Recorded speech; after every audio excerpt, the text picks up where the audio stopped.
Raised in Queens with a hustler mentality, willing to do whatever it takes, always chasing a new high and gaining more recognition. Which one of these two am I talking about? Well, both. By the midpoint into watching Marty Supreme, I got this deja vu feeling, as if I had already watched the movie. But that was impossible since it had barely come out at the time. And then I realized, I wasn't crazy, I have seen something similar before. Actually, similar is an understatement. The parallels between Marty Mouse and Jordan Belfort might seem to stop here, considering that outside their similar personalities, one grew up much poorer than the other and their dreams vary greatly. But if there's one more thing that they have in common, it's gotta be their bad luck, which seems to be so relentless that it's like a very graphic representation of Murphy's Law itself. Oh, what's that? The original quote came from an aerospace engineer and it was more about anticipating failure, but the version that's most often cited is that if anything can go wrong, it will. Both Marty Supreme and The Wolf of Wall Street seem to have taken that to heart when it comes to their storytelling, turning every possible event into a chain reaction of increasingly worse outcomes. It's of course expected for characters in a story to go through some difficulties in order to give them chances to grow, but Scorsese and Safdie took that idea and forgot about the growth part. Both these movies seem to think that if you throw enough chaos at a character, it starts to look like character development. But after repeatedly bringing Jordan and Marty to moments that feel like turning points, only for the movie to throw more comical misfortunes at them, I can't help but conclude that these movies confuse escalation for character development. To understand why that happens, we have to look at who these characters are at the start. Two young, up-and-coming guys with a dream of their own, at jobs that they'll leave very soon, with girlfriends that they'll definitely cheat on later. Jordan starts off a little more reserved than Marty, his standout moment being that he tries to pitch a stock during a job interview. But it doesn't take long before he develops the same smooth-talking salesman persona that defines Marty throughout the movie. Before getting into the misfortunes themselves, it's worth noticing how quickly both films establish a pattern. An opportunity appears and there's a light bulb moment that leads to success. Their greed and lust leads to excess, and then they have to face the consequences, only for the cycle to reset with another opportunity. This loop carries both films through their second and third acts, but they seem to forget the missing component in that equation: development. Normally, we want to see characters grow either by recognizing their mistakes and trying to make up for them, or by facing consequences that force them to confront reality. Sometimes that growth comes through a satisfying redemption arc, where they actively try to become better people. And other times, especially with more unlikable characters, it comes through repercussions that feel deserved and unavoidable. Whether it's a redemption arc or a downfall, those moments give the story a sense of direction and meaning. But here, those developmental moments never fully materialize. Instead, whenever the story seems to get close to one of them, it quickly moves on. Jordan's first major setback is a market crash that lays him off his Wall Street job. From there, the shift happens almost immediately. He just so happens to come across a penny stockbroker listing. His short-lived time on Wall Street pays off as he quickly manages to swindle someone into buying and realizes how easy it is to exploit. Soon after, together with Donnie and a few other sleazebags, they establish Stratton Oakmont and build it into a fast-growing machine. With that opportunity comes the excess: drugs, hookers, and eventually the attention of the FBI. By the time the film approaches its first hour, most of what we've seen is setup and acceleration. And this is where the first real opportunity for conflict appears. Jordan meets Naomi at one of his parties, and after a fancy dinner and an invitation to tea, they quickly become friends. It doesn't take long for his wife to find out he's cheating, and Jordan is confronted in front of their apartment building. When Teresa asks him if he loves Naomi, Jordan can't answer. Whether it's out of shame, pity towards Teresa, or uncertainty doesn't really matter.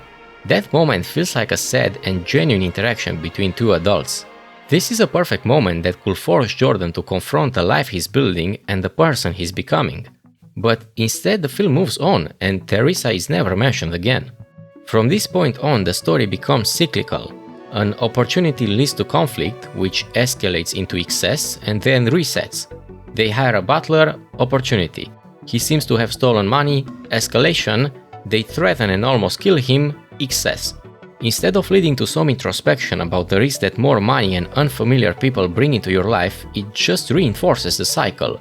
The next hour and a half are like a roller coaster of ups and downs for Jordan, where even him overdosing on drugs and almost dying don't lead to anything but him doubling down on his scams and degenerate behavior. You could argue that this structure reflects the real-life Jordan Belfort, saving the full weight of the consequences for the end. But even then, those consequences feel distant. The film focuses heavily on Belfort's perspective and the victims of the scams are barely shown. Factually, the movie is grounded in reality. The drugs, parties, work behavior and salesman tactics did happen, but from an emotional standpoint, the movie prioritizes momentum and prefers to show a heavily stylized version of reality. It takes almost dying at sea to realize that maybe there has to be an end to it. But even during the final stretch, the movie still finds a way to escalate the situation to an almost comical level. Jordan tries to run away with his child but crashes his car, and it's only in the last 10 minutes of the film that it feels like we're finally allowed to breathe, like the constant escalation pauses for a moment after hours of build-up. Up until then, the film's relentless pace makes it exhausting to keep up with, as if it never slows down long enough for anything to truly sink in. In the final "Sell me this pen" scene of the movie, it's not exactly clear whether Jordan is going back to his ways or just reflecting on them, but it's what I wish more of the movie had focused on. Rewatching this movie felt like starting to run ultra marathons after a 5-year break. It was hard to go through before and I was not looking forward to it this time either. And that brings us to Marty Supreme, which seems to have borrowed more than a few pages from Belfort's Get-Rich-Quick manual. The film opens with a hectic but engaging sequence that quickly establishes Marty's defining traits within the first 7 minutes. I've gotta say, the opening credits sequence is impressively constructed, foreshadowing the consequences of his unprotected sexual act in a subtle way that doesn't immediately suggest its relevance later in the story. Through these early scenes of frustration, sales pitches and lust, the audience quickly sees Marty's salesman, loverboy and table tennis enthusiast sides. It's a perfect example of show, don't tell. While Marty's boss might not be as easily persuaded into crafting tennis balls as Jordan's client was into buying penny stocks, Marty is just as persistent and resilient as Jordan. The first conflict of the movie is him needing the money to travel to London for a championship. What starts as a small visit to his uncle turns into a pretty funny robbery scenario. It's an escalation that makes fun of itself and Marty is aware of this, clearly not actually intending to shoot Lloyd. The breakneck speed maintains its pacing and Marty arrives in London. He climbs his way to the semi-finals, but not before we see a few more persuasive tactics on Marty's side. He manages to convince Kay, an actress he'd only heard about a few hours before, to come see his match. His showy performance in the semi-finals and the restaurant sales pitch to her husband eventually lead to an affair with Kay.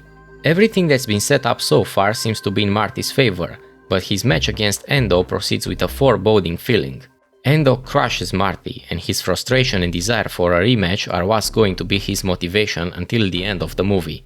I wish I could keep talking like this about the rest of the movie, but after a few cycles of opportunity, escalation and excess, I soon realized the similarity to the Wolf of Wall Street. However, if Jordan's misfortunes seem more like an unlucky streak, then Marty's are like the jackpot of bad luck. It seems like whatever trivial occurrence presents itself, somehow he ends up in disasters that are comically overblown. Why apologize for stealing some money when he could run from the police, fall through a ceiling and break someone's arm, turn a ping-pong match into a gas station explosion, almost murder Rachel's husband, attempt to steal and pawn fake jewelry, and while at it, turn a dog-finding errand into a close-range shootout? The second act of the movie feels like it's trying its best to show us how much of a scumbag Marty is, but it does so in such an exaggerated and Hollywood-esque manner that it's hard to take it seriously. I was not mad at Marty for how scummy he was because I was too tired to care by the end of the second act. Fortunately, unlike the Wolf of Wall Street, Marty Supreme does not extend the escalation all the way to the end of Act 3, but instead it takes advantage of what I believe should have been given much more screen time in this film: ping pong. After Marty arrives in Japan, he realizes that his humiliation ritual amounted to nothing and will not be allowed to enter the championship.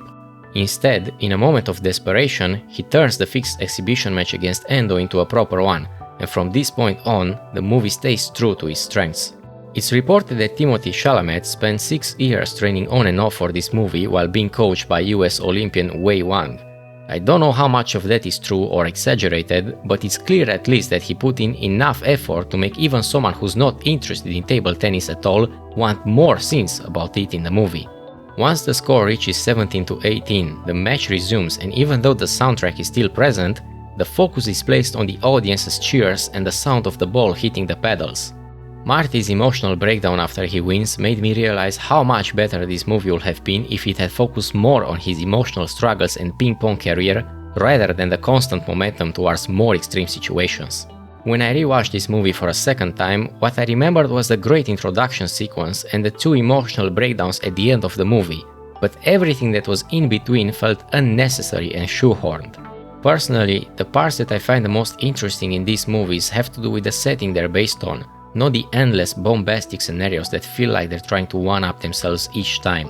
Both Marty Supreme and The Wolf of Wall Street have great opening sections that pull in the audience and draw us to the protagonists and their interests. While I wouldn't necessarily call them deserved, the endings are satisfying and fit the characters' arcs. I would lie if I said the ending to Marty Supreme did not make me emotional, or that The Wolf of Wall Street did not leave a pleasant taste in my mouth, but unfortunately, both films' runtime and needless padding of the second act make a rewatch hard to commit to.